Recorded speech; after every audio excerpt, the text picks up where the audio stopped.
Bienvenue dans une nouvelle vidéo de la chaîne Intemporelle. Aujourd'hui, je vais te montrer comment attacher un nœud papillon.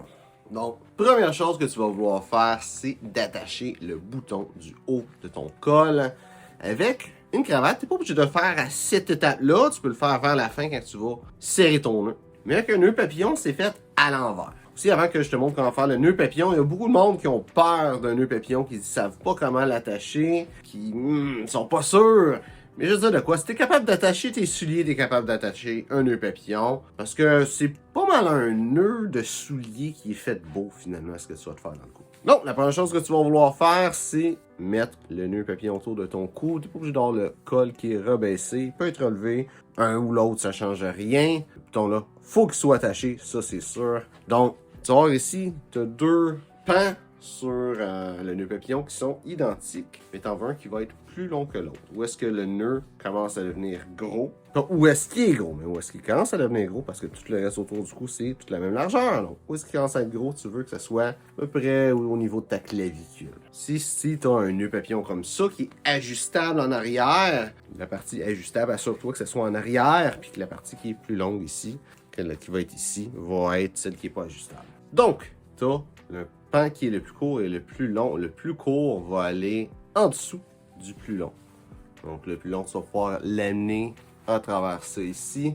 C'est vraiment important que ça soit dans ce sens-là. Sinon, le tout va être moins beau. Ça va faire en sorte que le nœud vu d'en haut va être beau. Donc, une autre chose aussi, quand tu vas serrer ici, tu veux que ça soit serré autant que tu vas vouloir que ça soit serré, parce que c'est là le temps où est-ce que tu vas serrer ton nœud papillon. C'est pas à la fin comme avec une cravate, c'est au début. Donc ensuite, qu'est-ce que tu vas faire? Tu vas pouvoir prendre le nœud ici, la petite boucle qui est là, dans le milieu, la faire passer en avant. Ça va être comme un nœud. Ça va créer en faisant ça. C'est à dire, ça va créer un petit espace que tu vas pouvoir aller reporter ça dans cet espace-là. Là, maintenant, c'est quand même court un nœud papillon. Fait que tu as des chances, là, moi, surtout que je vois pas ce que je fais vraiment. Tu as des chances de faire ça mal, comme passer tout droit. Mais, en gros, tu vas faire ça ici, comme un nœud de lacet. Tu vas pouvoir serrer dessus.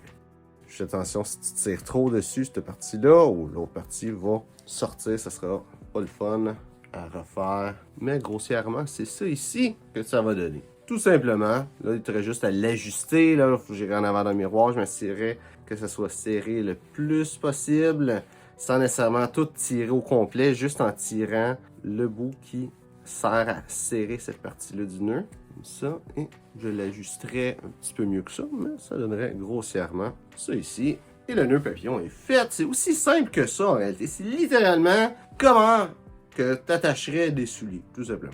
Pour continuer, une couple de petites choses. Si tu portes un nœud papillon, que tu n'es pas obligé de porter un nœud papillon, je te conseille de ne pas mettre un nœud noir, à moins que ce soit dans quelque chose qui est black tie, tuxedo, dans toute cette famille-là, qui est toute la même chose, mais dit différemment, de niveau de formalité, là, c'est absolument un nœud papillon noir. Mais si c'est juste de façon décontractée, dans un habit chic décontracté, que tu veux avoir un nœud papillon, noir, c'est pas une bonne couleur. Blanc non plus, c'est pas une bonne couleur. C'est trop formel, ces deux couleurs.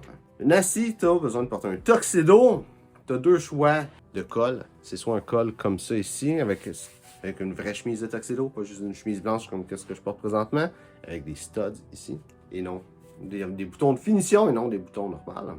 Mais tu peux avoir un col régulier, classique, comme ça. Tu peux aussi avoir un col cassé. Traditionnellement, c'est ce genre de col-là qui est porté avec un nœud papillon et non un col cassé, avec un événement white tie. Si t'es invité dans ce genre d'événement-là, absolument un nœud papillon blanc, absolument un col cassé, t'as vraiment pas le choix, mais ce serait assez surprenant que tu sois invité à ce genre d'événement-là. C'est très, très, très rare. Si jamais t'es dans aucun événement formel ou semi-formel, parce que là, un col régulier, n'importe quel col, n'importe quelle chemise en réalité, va marcher avec un ensemble, par exemple, informel ou chic décontracté. Donc, j'espère que tu as aimé la vidéo. Si c'est le cas, like, partage.